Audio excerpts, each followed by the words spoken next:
Kalau mata batin dibuka oleh Allah, kita merasa bahwa Allah lah yang berbuat di alam semesta.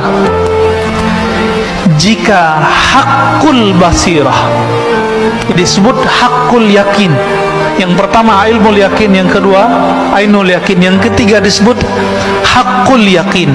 Keyakinan yang sudah hak disebut juga hakul basirah.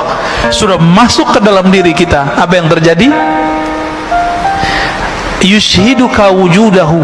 Allah akan tampakkan bahwa dia benar-benar ada, sehingga kamu tidak merasa ada dan juga tidak merasa tiada. Ini maksudnya apa itu kalimatnya? Kita nggak merasa ada dan nggak merasa tiada. Jadi kalau yang level 2 kita merasa tiada.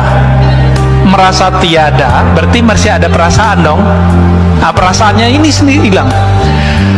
Perasaan-perasaannya pun hilang. Inilah yang terjadi kalau orang begini, rasa di kolbunya menguasai otaknya, lalu turun ke lidahnya, jadilah seperti Al-Hallaj. Apa kata Al-Hallaj? Ma fi jubbati ilallah. Dalam jubahku hanya ada Allah. Dia lagi sakar, lagi mabuk. Mabuk bukan karena wine, mabuk karena cahaya-cahaya ma'rifat meliputi dirinya. Orang lagi kasmaran jatuh cinta nggak? Lagi kasmaran jatuh cinta.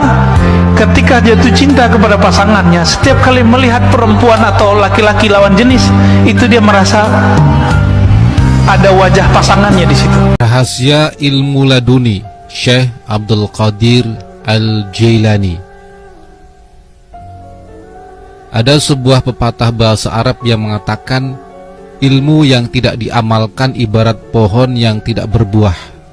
Pepatah di atas menunjukkan bahwa selain memiliki kewajiban mencari ilmu, seseorang dituntut pula untuk menyebarkan dan mengamalkan ilmu yang dimilikinya.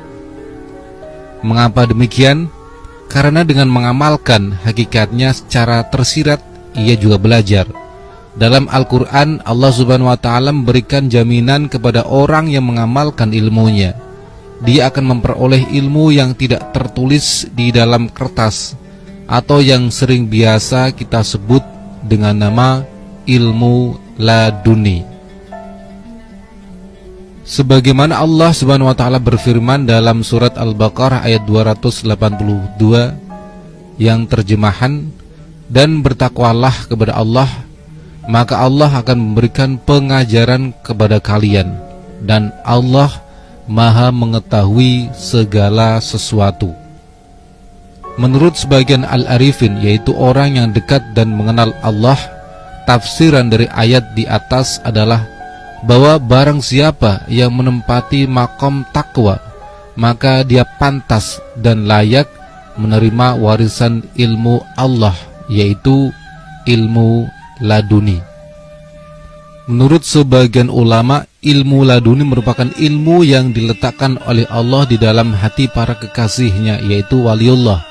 Dan inilah yang dilakukan oleh Sultanul Aulia Syekh Abdul Qadir Al-Jilani dalam berdakwah menyebarkan ilmunya.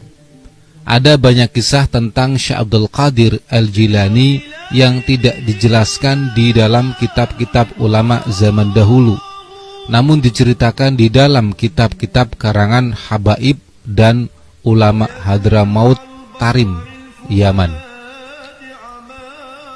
Negeri Yaman yang dijuluki Baldatun Aulia, yaitu negerinya para wali.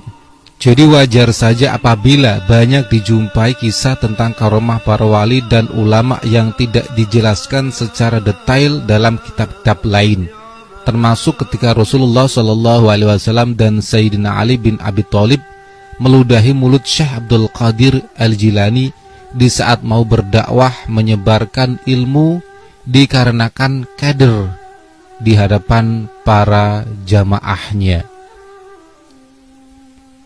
Kisah ini juga diungkap dalam kitab Al-Fawaid Al-Mukhtarah li Saliki Tariq Al-Ahirah karya Habib Ali bin Hasan Baharun, seorang santri yang berguru kepada Habib Zain Ibnu Ibrahim Ibnu Smith di Hadramaut Tarim, Yaman. Al-Kisah, suatu ketika Syekh Abdul Qadir Al-Jilani melihat kehadiran Rasulullah Shallallahu Alaihi Wasallam mendatanginya sebelum melaksanakan sholat duhur.